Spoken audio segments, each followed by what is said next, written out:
Hello friends, myself Gaurav Wadhwa from Personal Tutor. Basically today I'm here for the economics lecture.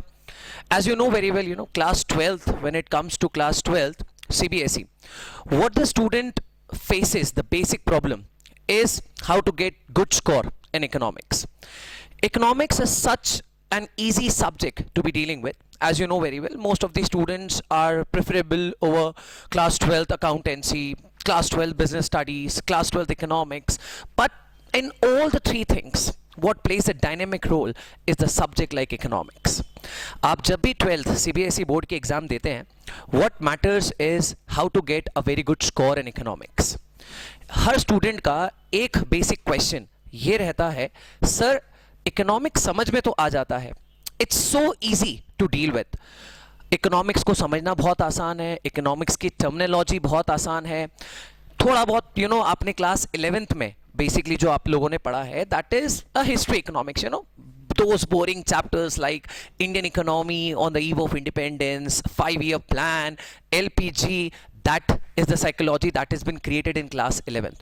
But when you prosper, when you get enhanced to class 12th, you face the real India, you face the real world, and that real world is nothing but the subject known as economics. Basically, जब हम बात करते हैं 12th class के economics की, हमारे पास दो subject matter है हमारे इकोनॉमिक्स में. One is your micro economics and second is your macro economics. Good news for this session class 12th is very clear. पहले आपका इकोनॉमिक्स का जो सीबीएसई में पेपर होता था वो होता था 100 मार्क्स का, right? And it was very clear कि आपका माइक्रो इकोनॉमिक्स 50 मार्क्स का था और आपका मैक्रो इकोनॉमिक्स 50 मार्क्स का था. बच्चा टेंशन में, सर 100 नंबर का पेपर लिखना पड़ता है, अकाउंट्स बीएस कितना आसान होता है, दोनों में 80 मार्क्स का पेपर होता है, 20 नंबर का प्रैक्टिकल होता है. तो here is a very good news for this session, the session of 2017 and 18. 2017 और 18 में इस बार सीबीएसई की जो गाइडलाइंस आई हैं, as per those guidelines, now CBSE has done the economics also come up into 80 marks. Now this would be 20 marks for practicals. Clear? तो अब आप लोगों के लिए बहुत अच्छी न्यूज़ है कि सर पहले इकोनॉमिक्स में 100 नंबर का पेपर लिखना होता था, मैथ्स 100 नंबर का होता था, अकाउंट्स 80 का होता था, बिजनेस स्टडीज 80 मार्क्स का होता था, and now it's a get through. We have economics also in 80 marks and we have a practical of 20 marks. इसके अंदर 12 मार्क्स का आपका प्रोजेक्ट फाइल है and 8 is for Viva, and this would be your project files. So this is how your micro has decreased to 40 and your macro has decreased to 40. So that brings the total to 80, right? So this is CBSE has given us this year for the session 2017 and 18. So students, today, what I'm taking up the topic is a subject matter of microeconomics. आज हम लोग micro economics पढ़ने जा रहे हैं. आप लोगों ने अभी तक it's 2nd May today, and basically जब आप बात करते हैं 2nd May 2017 में हम लोग हैं, हर किसी का स्कूल 1 महीना हो चुका होगा, सब लोगों ने इकोनॉमिक्स में बहुत मजे करे होंगे. पीपीसी, अरे क्या होता है, just best possible combination of two goods in the given resources and technology. PPC को बनाया, downward sloping to the right, concave to the origin. हमने कितनी इजी चीजें सीखी. हमारा कंज्यूमर इक्विलिब्रियम का यूनिट शुरू हुआ, हमने थ्योरी ऑफ डिमांड पढ़ा. सर डिमांड डिजायर है, अपनी डिजायर को अगर आप एक अच्छी रिसोर्सेस के साथ बैकअप करते हो तो वो आपका डिमांड कन्वर्ट हो जाता है. And you have gone through the lecture of demand and you found यार 12th का इकोनॉमिक्स बड़ा आसान है यार. बट आज मैं आपको before teaching you what is when I want to teach you what is economics, I will make sure इस लेक्चर में आप मेरे साथ, ये मेरा पार्ट 1 लेक्चर है, this is the first lecture I have been introduced to you. So when I'm teaching you the first lecture of mine, I will surely let you know. See, every teacher means 90% teacher will teach you what is economics. Okay और मैं आज जो सिखाऊंगा that will create a very different mind for you to study economics. It's gonna be changed around today in next upcoming 20-25 minutes. You're feeling like that economics is something beyond your imagination. It's a thing you can feel in your own life. It is the subject which you can relate with your own indeeds, with your regular things, and you know you'll be going through on a very good note. So आज मेरा पहला सवाल, जिस question से मैंने मेरा lecture start करा था, economics is the most easiest subject you can get to understand, right?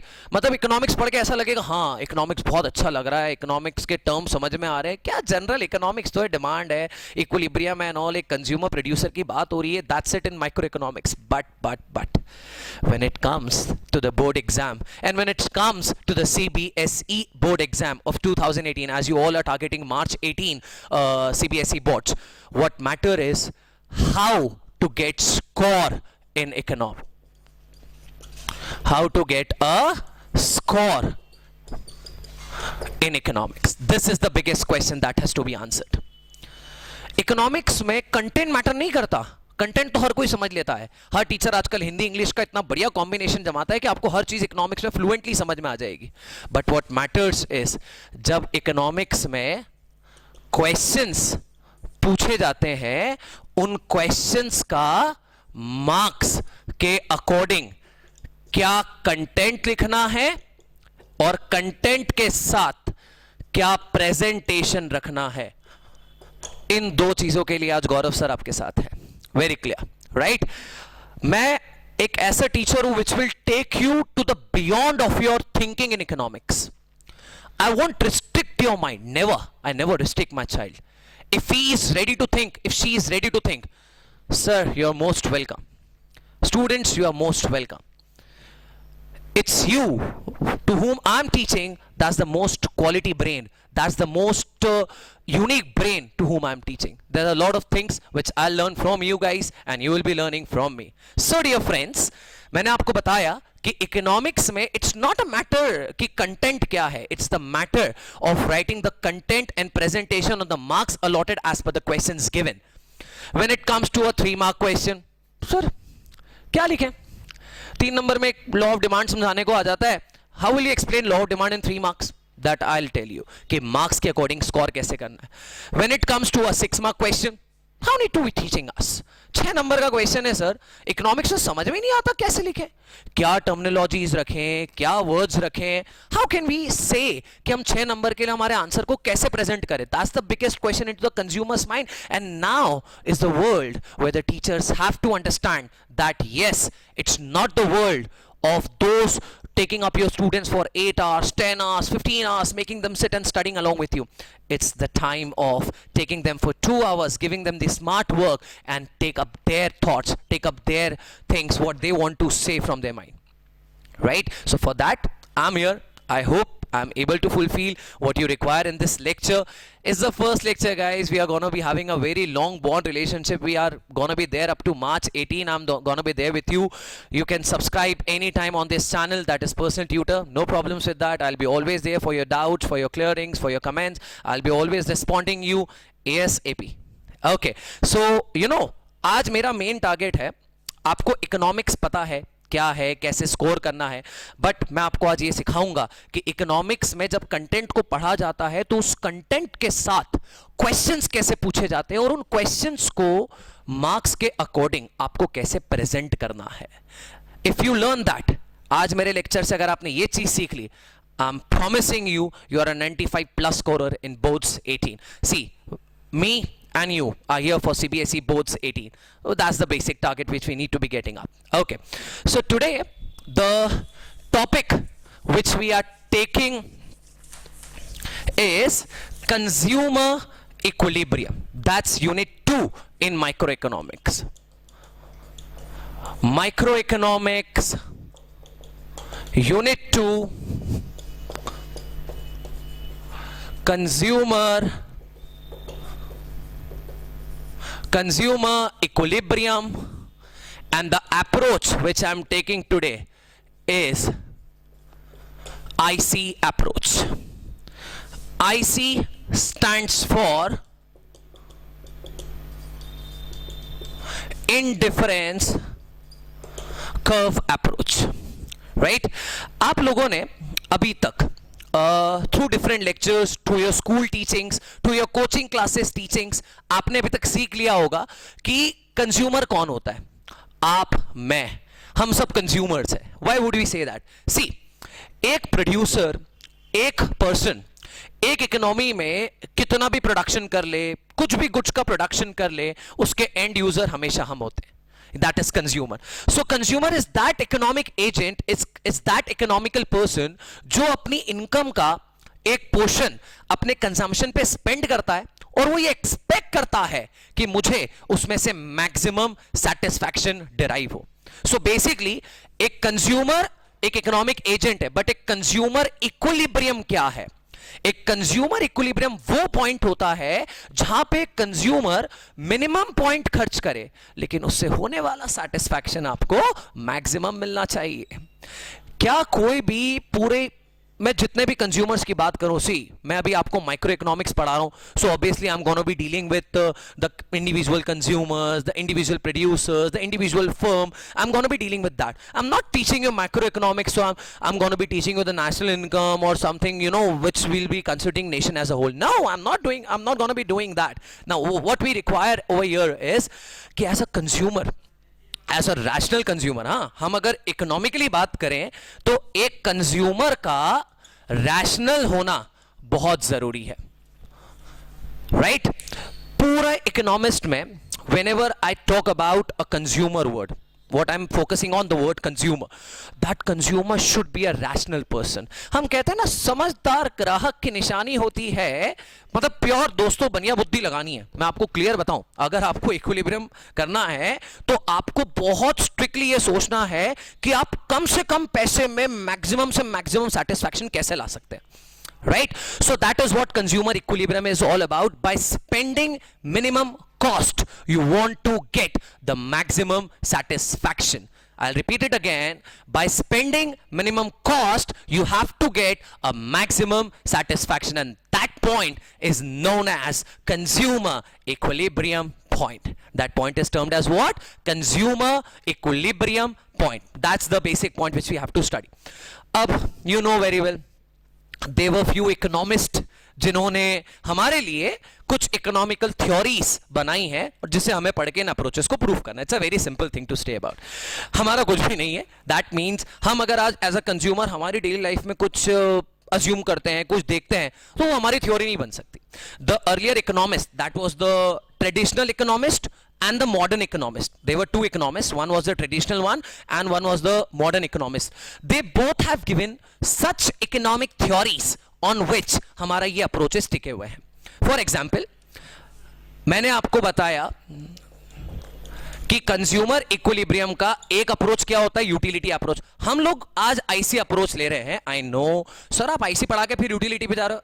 ठहरो, सब्र, हर चीज लिंक्ड अप है, हर चीज कनेक्टेड है। There is a right time for everything, सब मिलेगा। Have patience. Okay, so utility, मैंने आपको बताया कि यूटिलिटी क्या होता है। इकोनॉमिकल टर्म्स हम बाद में सीखें, पहले हम एक जनरल टर्म्स में सीखें कि यूटिलिटी वर्ड का मतलब क्या होता है। Utility is something which is usefulness. You know, कोई भी चीज, कोई भी कमोडिटी अगर आपके लिए यूजफुल है तो वो यूटिलिटी है, right? That's a dictionary meaning. But sir, ना मैं इंग्लिश पढ़ने बैठा हूं कि आप मुझे डिक्शनरी मीनिंग बताएं। बिल्कुल सही बात है, आपको वर्थ लेक्चर मिलना चाहिए, नहीं तो आप मुझे अगली बार देखना क्यों पसंद करेंगे। Very clear, right? एंड मेरा भी यही काम है। इतना जेन्युइन लेक्चर होना चाहिए ना कि आप ईगरली वेट करें, when Gaurav sir is coming, gonna be coming next time, will be waiting. Okay, so अब यूटिलिटी का इकोनॉमिकल मीनिंग होता है वांट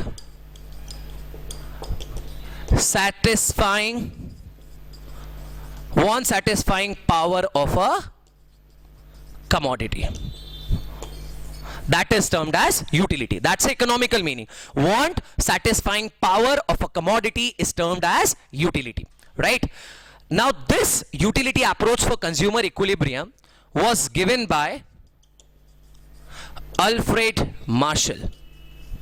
बाबा अल्फ्रेड मार्शल कहता हूं मैं इन्हें, बहुत सारी इकोनॉमिकल थ्योरी दी है, मैंने ऐसे प्रणाम करता हूं क्योंकि उन्होंने जितनी इकोनॉमिकल थ्योरी दे दी है, शायद as a teacher it's been 12 year experience for me, शायद मैंने जितना इकोनॉमिक्स पढ़ा है, मैंने इकोनोमेट्रिक्स भी पढ़ा हुआ है, I have studied many branches of economics, right, what I have seen is no person other than him has given the economical theory more than him, so that's why I say बाबा Alfred Marshall, he has given the utility approach, he was a traditional economist, you know, but what happened under IC? IC approach was originated by Edgeworth in 1881. It was given by Edgeworth in 1881. But you know very well, criticism is always there. आज मैं अच्छा पढ़ा लूंगा, कुछ लोग मुझे भी criticise करेंगे, और ऐसे ही जब आप बात करते हैं इकोनॉमिस्ट की, तो इकोनॉमिस्ट ने भी जितने अप्रोचेस बनाए हैं, देयर इज वन और the other economist, you no, who has always criticized that, and under this, to criticize Baba Alfred Marshall for the utility approach, Edgeworth in 1881 and Hicks in 1906 and Allen in 1934 has criticized the approach of utility. See, you know very well, utility it's a want satisfying power of a commodity. एक consumer का कितना satisfaction होता है commodity को consume करने के बाद, that is what utility is all about. It is always expressed, utility is always express in cardinal number, और यूटिलिटी का यूनिट होता है यूटाइल. क्या होता है? यूटाइल. आप जब कोई भी कमोडिटी को कंज्यूम करते हो, से फॉर एग्जाम्पल, मैं कोई भी मार्केट में, अगर मैं एक इकोनॉमी में कोई भी गुड को कंज्यूम कर रहा हूं, कोई भी गुड को अगर मैं अपनी सेटिस्फैक्शन के लिए कंज्यूम कर रहा हूं, तो मुझे कितना यूटाइल ऑफ सेटिस्फैक्शन मिला, 1 util, 2 util, 3 util, 4 util, 5 util, 6 util, and it will go on, right. तो what basically Hicks and Allen thought about this, they were the modern economist. I'll repeat it again. Baba Alfred Marshall was a traditional economist and Hicks and Allen were the modern economist in the scenario. What they thought, आप कैसे किसी का satisfaction numbers form में express कर सकते हो? They completely criticize it. They thought, आप अगर for example कोई चीज कंज्यूम करो, let's take an example of a food, right? मैं McDonald's जाता हूँ, I'm damn hungry. I'm too foodie. I'm an Indorian. I'm too foodie, right? And I love to eat. Very clear. तो मेरा तो क्या, as an economics teacher, मेरा तो हर जगह दिमाग फिर इकोनॉमिकली लगता है. As a consumer मैं भी चाहता हूँ कि अगर मैं आज मैक आलू टिक्की के लिए 35 रुपीज पे कर रहा हूँ विद टैक्सेस, हाँ सॉरी, एंड अगर मैं फ्रेंच फ्राइज खा रहा हूँ या मैं कुछ भी खा रहा हूँ, तो मुझे मेरा सेटिस्फैक्शन मिलना चाहिए. मैं as an you know I want to behave as a rational consumer. And अलग अलग कंज्यूमर होते हैं, उनकी अलग अलग चॉइसेस होती हैं, अलग अलग टेस्ट होता है, अलग अलग प्रेफरेंसेज होता है. Now if I have spend 100 rupees, say 100 rupees I have spent to consume anything, right? So how can I say that how much satisfaction I've got? You know, it cannot be expressible in the cardinal form, right? I cannot say eating one burger, eating one aloo tikki, I've got this much figure of this much unit of satisfaction. No, I cannot express that. This is not said by Gaurav sir, this is said by Hicks and Allen. They said कि Alfred Marshall ने जो theory दी कि आप किसी के satisfaction को units form में express कर सकते हो, Hicks and Allen has criticised that you can not rank, you cannot say that the satisfaction can be derived in numbers term, you cannot say the satisfaction can be expressed in unit terms, okay, we cannot say that. So what Hicks and Allen's done, चलो criticise कर दिया, अब solution बताओ, फिर consumer equilibrium निकलेगा कैसे, हम उस पॉइंट तक कैसे पहुंचेंगे जहां पे कंज्यूमर ये जाके कह सकता है कि हाँ मैंने अगर मिनिमम कॉस्ट खर्च करी है, मैंने एक मिनिमम कॉस्ट इनकर करी है, तो उससे होने वाला सेटिस्फैक्शन मुझे मैक्सिमम मिला है. मैं कोई भी कमोडिटी कंज्यूम करूं, मैं ये देखूंगा कि मुझे मैक्सिमम सेटिस्फैक्शन कैसे मिलेगा. How can I say that, right? So Hicks and Allen has given their theory.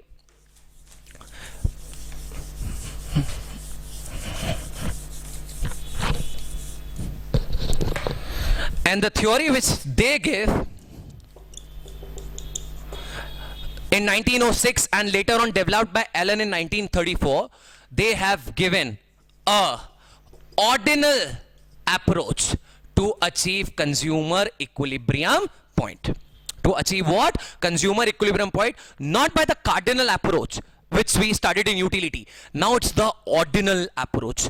The word ordinal means rank preference. Okay, so what Hicks and Allen, अब ये लोग बहुत कम जानते हैं कि हम IC अप्रोच को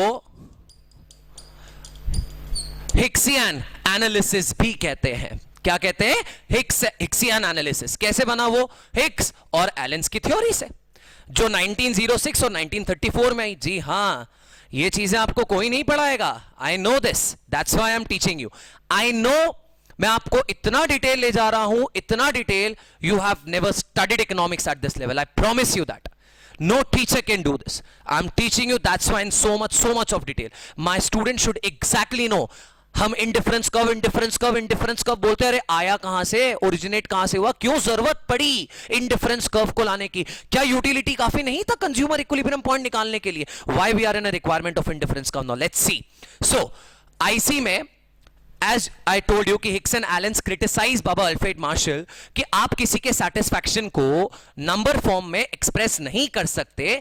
आपको अगर किसी का सेटिस्फैक्शन एक्सप्रेस करना है तो आप उसके रैंक प्रेफरेंस में करो. किस में करोगे आप? रैंक प्रेफरेंस में. That's why the name to IC is Hicksian analysis. Right? What is the name? Hicksian analysis. And this is also termed as iso utility approach.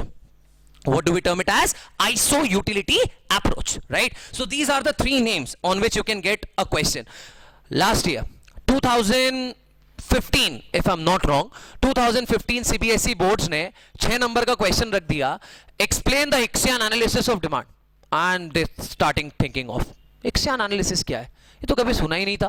That's nothing but it's an Hicks and Allen's approach which was given in 1906 and 1934 which was combined with the Hixian analysis of demand. So उन्होंने कुछ नहीं पूछा, उन्होंने सिर्फ Hixian की जगह, IC की जगह they have used the word Hixian. अब हमें पता है, अब इन तीनों में से कोई भी नाम आ जाए, हमें पता है कि हमें कौन सा अप्रोच लिखना है? Ordinal approach. कौन सा अप्रोच लिखना है? Ordinal approach. जैसे हम कहते हैं rank preference. Let the consumer describe his satisfaction on the goods which he prefer, right? On the goods which he prefer.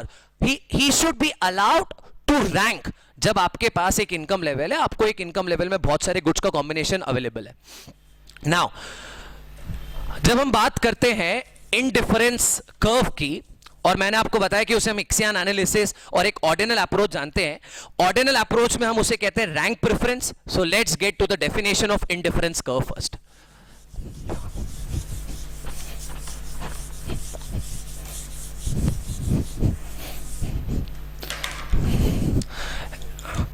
Indifference curve, सबसे पहला इसका अजम्पशन है that is it always deals with two goods. It always deals with two goods. मतलब एक consumer हमेशा दो goods के बीच में अपने बंडल को सिलेक्ट करेगा. I'll give you a very good example on economy. See, one of the person is named as आशी. ठीक है? आशी करके एक पर्सन है, ठीक है, जिनके पास दो गुड्स है. एक ग्रीन टी और एक कोकोनट वाटर. राइट? दो गुड्स हैं आशी के पास, एक है आपका ग्रीन टी और एक है आपका कोकोनट वाटर. राइट? अब ऑब्वियसली एज अ कंज्यूमर मैं जब इंडिफरेंस कर्व की बात कर रहा हूं तो मैं कितने गुड्स की बात कर रहा हूं? दो गुड्स की. ये रहे मेरे दो गुड्स, ग्रीन टी और कोकोनट वाटर. तो आशी एक कंज्यूमर है. अब जब वो इंडिफरेंस कर्व से अपना इक्विलिब्रियम पॉइंट निकालना चाहती है तो what can be done? Now let's सी. यहां पर तीन प्रोबेबिलिटीज बनती हैं अंडर आईसी. ईदर आशी can prefer green tea over coconut water. One of the conditions is that, क्योंकि मैं दो गुड्स में से एक को प्रेफर कर रहा हूं. मैंने पहले ही कहा indifference curve is about the ordinal approach. It's the rank preference. It's completely based upon rank preference. First, second, third, fourth. Ranks होती ना goods के ऊपर. This is preferred over this. Like green tea is preferred over coconut water. So rank 1. ऐसा rank करना है, ये IC बताता है. ये यूटिलिटी जैसा नहीं है, ये आईसी रैंक प्रेफरेंस बताता है। यही हिक्सियन एनालिसिस में हमने सीखा कि हिक्स और एलेंस ने किसके ऊपर फोकस करा, रैंक प्रेफरेंस के ऊपर, ठीक है। जो रैंक आप करोगे as a consumer you can get your goods done. Second option बन गया कि coconut water preferable over green tea, that can be also be done.